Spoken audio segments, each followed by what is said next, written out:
Hello and welcome to the So What podcast, in which political economic analyst JP Landman discusses the issues uppermost in the minds of South Africans. You can find a written version of this content on JP's website, jplandman.co.za. I am Ruda Landman and I am your host. These first few recordings were done at our dining room table, but we will soon be moving into a studio. Hello, and a very warm welcome, as always, to another recording which goes with JP's latest newsletter. This one dated the 1st of August 2022, and the title, Electricity Green is the New Gold. We're going to do this in two sections because it is a much longer newsletter than usual, and it has so much information in it that we're going to split it up. So this is part one of this recording.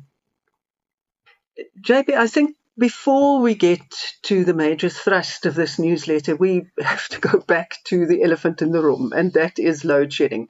The moment we talk about electricity, that is what is in all of our minds. So how do you see it? When will we be rid of this horrific thing that has been hanging over us for so long?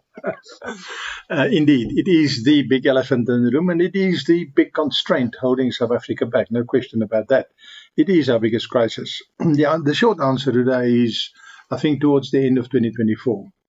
It means 2.5 years from now. Why do I say that? Well, it is now beyond all doubt that we need 6,000 megawatts or 6 gigawatts, if you want to talk like that, of additional capacity that must be installed, additional capacity that must be created to avoid load shedding. Eskom is not capable of meeting that 6,000 megawatt deficit or shortfall. So as soon as the 6,000 megawatts are installed, then load shedding can end. If you look at what's currently going on, with all the decisions that have been taken up to date, about 14,000 megawatts of electricity, mainly renewable electricity, have been procured and are in the process of being set up.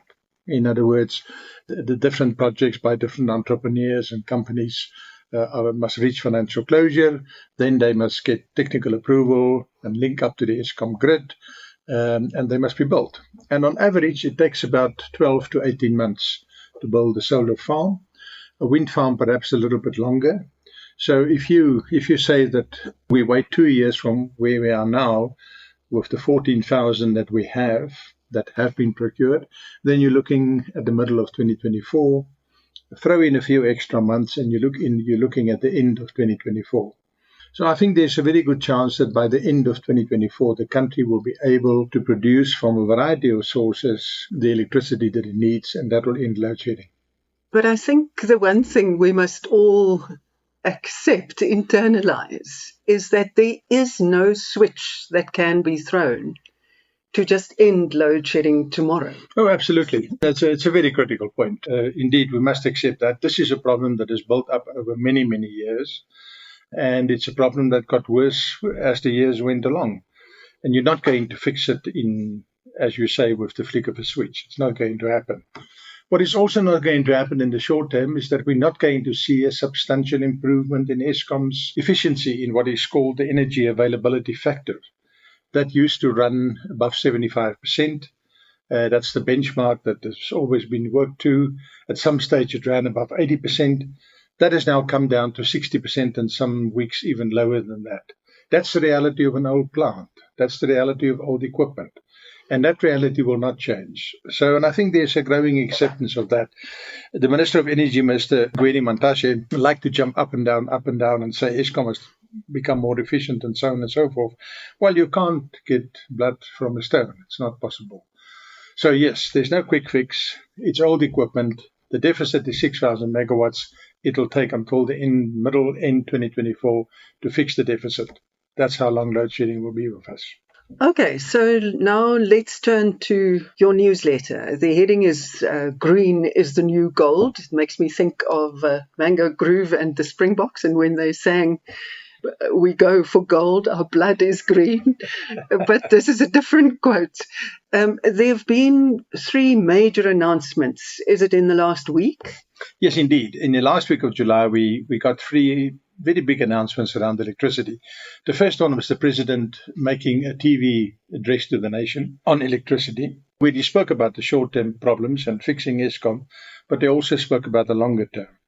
The second one was 2 days later, when Eskom revealed their vision of electricity going forward, what they think the demand is, what will have to be supplied, built and supplied, and how much that will cost. And the third one came at the end of last week, Friday, when the National Treasury confirmed that they are looking at taking over a substantial portion of Eskom's debt. Now, you will recall that up till now, there were lots of speculation around that and so on and so forth, but it looks as if that's now the direction things are going. Now, what is remarkable about these 3 announcements, Ruda, is that they tie together. They are clearly coordinated. They're clearly coming from the same place, so to speak, and it's clearly part of a bigger government program of tackling electricity. And those 3 announcements, when you look at them jointly, signal a huge game changer for South Africa, a game changer that really can change the country's trajectory and where it is. And I want to say, if you go back in November 2017, before Mr. Ramaphosa was elected president of the ANC, he was still deputy president then. In November 2017, he basically spelled out what is happening now. He said that what we need is a new energy dispensation that is much more reliable on renewables, saying we could again... much more reliant. Reliant on the renewables. To quote his words, we could again become the investment destination of choice for activities that are electricity intensive. So against that background, one must look at these 3 announcements. Now, why do I say it's a game changer? There are 4 reasons. The first one is we're ending a monopoly in South Africa in the provision of electricity. Eskom as a monopoly has been for a long time in its existence. It provides most of South Africa's electricity. It has been a state-run monopoly. For a long time it was successful, and then it has become, for a variety of reasons, unsuccessful. And what's happening in this change is not just that you're trying to make an unsuccessful company successful. What's happening with this change is that we're moving from a monopoly electricity market to a free market in electricity, where a variety of producers and consumers can buy and sell electricity as they see fit, at prices that they negotiated amongst themselves. This is the modern trend in electricity, modern as in about 20, 30 years old. We have not followed that modern trend. We will now follow it with this change. It's a dispensation which is used in many countries, from the Netherlands to China, and it's successful. So that's the first thing. We're moving from a state-run monopoly industry to an industry that's opened up for competition, opened up to the private sector, and basically giving us the benefit of competition. The second reason why it is a game changer for South Africa is that we will be moving from a coal-based electricity system to a system that is largely reliant on solar, wind, and gas. Now, this will not happen overnight. Again, it's not a switch that can be flicked, but it will play out over the next 10 years. The role that coal is playing in providing our energy, which is 3/4 of our energy needs being satisfied from there, that role will drop to below 50% by 2030. And after 2030, it will drop down further. We will still use coal for a long time. Medupi and Kusile, those 2 big power stations, are coal-fired. They're new. They will run for the next 40 years. They must in any case run, because you've got to pay back the loans of the money that you borrowed to build them. But they're coal-fired, and we'll use them for a long time. But I don't think South Africa will see again a new coal-fired power station. Not a big one, and also not a small one. The whole world is moving against coal-fired power stations, also the banks, and they will not finance it. So that on which South Africa's electricity system was built, i.e. cheap coal, will now be replaced by solar, gas, wind. It's a completely different ballgame. Now that changeover will require enormous investment. Wind farm doesn't come for free. A solar farm doesn't come for free. The transmission lines don't come for free. And Eskom, and this is where the Eskom numbers come in, Eskom has calculated that up till 2030, South Africa will need about 50,000 megawatts of new capacity, solar, gas, wind. And that'll cost the best part of R1 trillion. It's an enormous amount of money if you bear in mind that our economy is about a R6 trillion economy. So R1 trillion of investment in one industry is an enormous amount of money. Then there's more money needed for transmission lines, for new substations, and so on. So you'll probably end with investment of about 1.2 trillion between now, 2022, and 2030. And most of that money, in fact, probably all of that money, will come from either the private sector or concessional funding. There will be very little state money in that amount of 1.2 trillion. So a huge investment opportunity for the country. Huge ability to create jobs, particularly in rural areas of South Africa. One doesn't find solar plants in cities, and you don't find wind farms in cities. It is out in the rural areas. And that's where we need jobs, and that's where we need development. And the fourth reason why I think it's a game changer is that this massive swing from coal to renewables, this massive new investment in renewables infrastructure, this breaking up of the monopoly, and allowing the free market in electricity to develop, will bring with it industrialization possibilities and benefits. You have to manufacture a lot of solar panels. You have to manufacture a lot of batteries, cables, transmission lines. Now, some of that can be done here. A lot of it cannot be done here. But you can do parts. You can do portions of these products. And I quote two examples in the written piece. The one is the Swedish company Polarium. They specialize in battery storage systems. And they've got two factories in the world, one in Mexico and one in Vietnam. A Swedish company having factories there. They've now put up a battery manufacturing facility, storing and battery facility in Montague Gardens in Cape Town. And then the mining company Bushveld Minerals want to be more than a mining company, and they're putting up a huge battery and electrolyzers factory in East London. So these are examples of industrialization benefits that can flow from energy. And that is, for me, in line with our history. If you look back at South Africa's economic history, what made us a modern economy? Well, it was the discovery of first diamonds and then gold. Actually copper and then diamonds and then gold and later on other minerals. Our entire industrial and financial system was germed, if you want, by the discovery of precious metals and minerals. And I think the same thing is going to happen again. This enormous investment that we have to make in renewables will be like the discovery of gold or diamonds. And that's why the title of this piece is Green is the New Gold. And in fact, it's a formulation that the president himself used. He said that our energy program is a case of green is the new gold. And I think that's why it's a game changer for South Africa. You take the three announcements together, it's a big story. Can I just ask, if you have gold and diamonds, you know that you will have a buyer. But electricity, energy needs economic activity to find a buyer. How do we know that that is going to happen? Well, we have millions of buyers all over the country, households, businesses, factories, malls, mines. The clients are already there. But not an increase of the kind that you are describing. No, but remember, you're switching from coal too. So at the moment, you buy your electricity from Eskom, and 95% of that comes from coal. So when Eskom switches from coal to something else, or when the system switches from coal to something else, we are already there. We are the clients. So we know that there are consumers that will buy the product. The problem is not that we don't have consumers. The problem is we don't have enough product. And that's what makes this investment so interesting. Talk us through what it has taken politically to get here.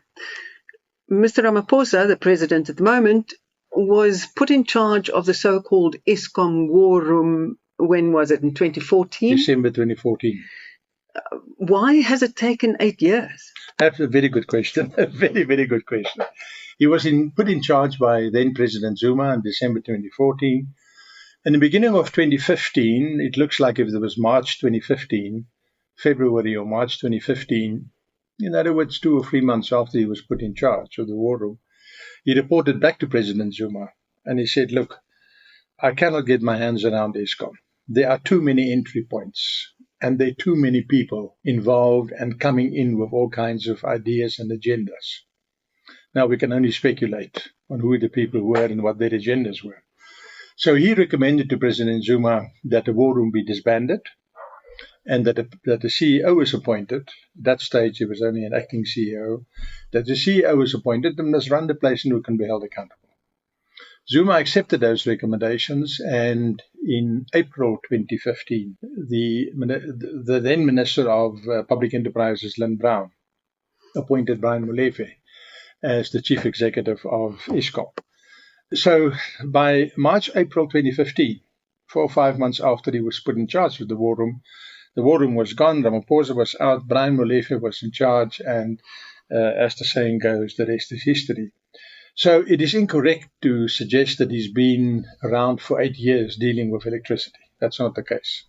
I think, one can only speculate, but I think Mr. Zuma had all kinds of nefarious intentions by putting Ramaphosa in charge. Ramaphosa probably saw through the game, removed himself from the scene, and to play out the way that he did. We got 2 very early indications of what Ramaphosa is thinking about electricity. The first one, as I said in the beginning of this broadcast, was in November 2017, while he was still Deputy President and before his election, where he made the case that South Africa should do more about renewables, and that is the way for South Africa to become an investment destination again. That was in 2017. He became president in 2018, president of the country. 7 weeks after he became president of the country, after he took power, his government signed the 27 independent power producer contracts that Brian Molefe suspended in 2015. Brian Molefe at the time argued, in the same year that he became the CEO of Eskom, 2015, he argued that these independent power producer contracts were too expensive.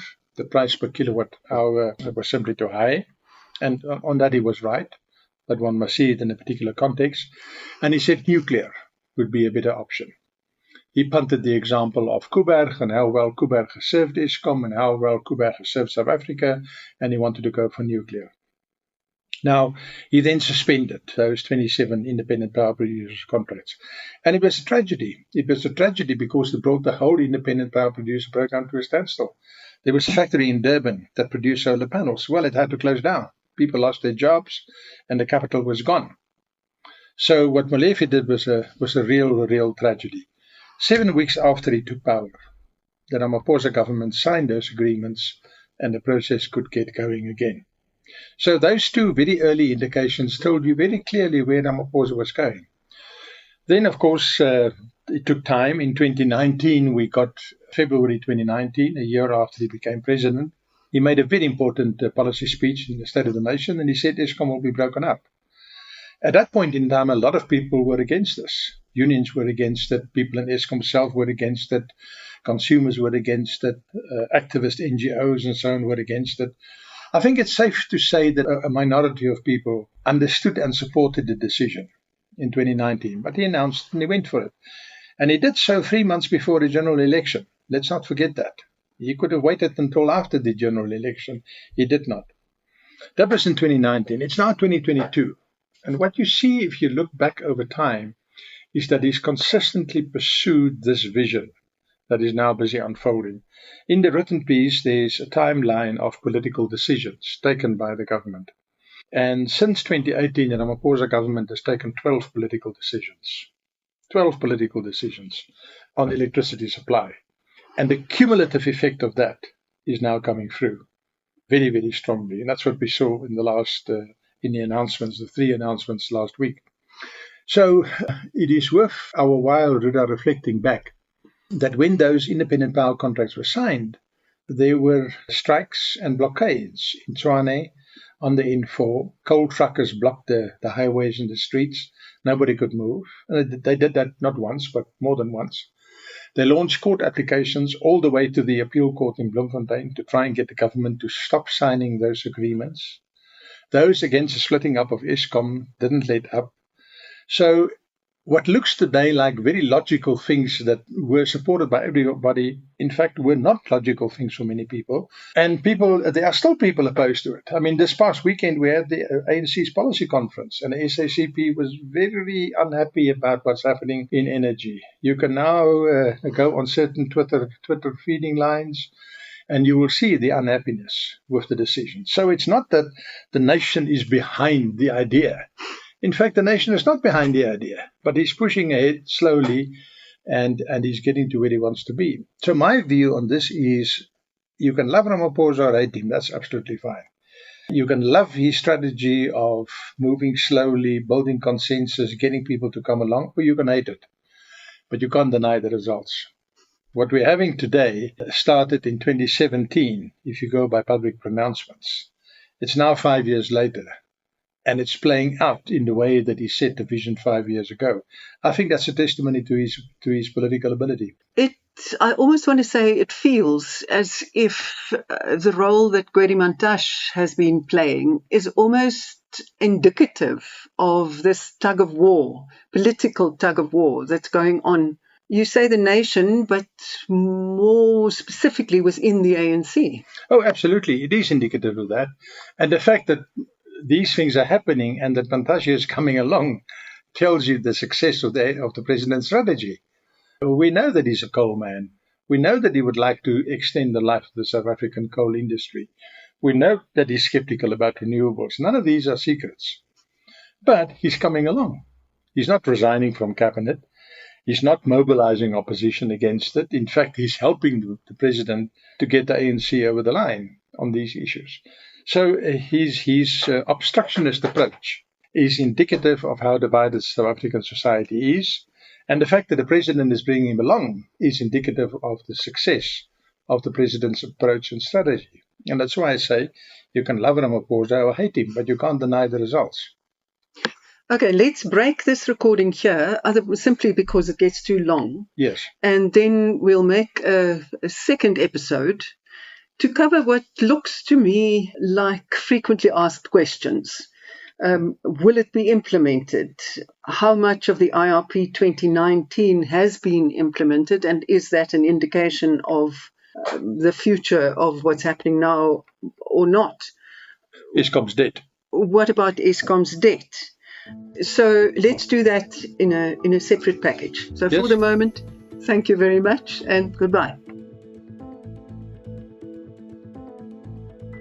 Thank you for listening to the So What podcast. If you enjoy this content, please don't forget to leave a review and a rating, and please consider subscribing so you don't miss any future episodes. Also, tell your friends. Remember, you can find a written version of all JP's content at jplandman.co.za.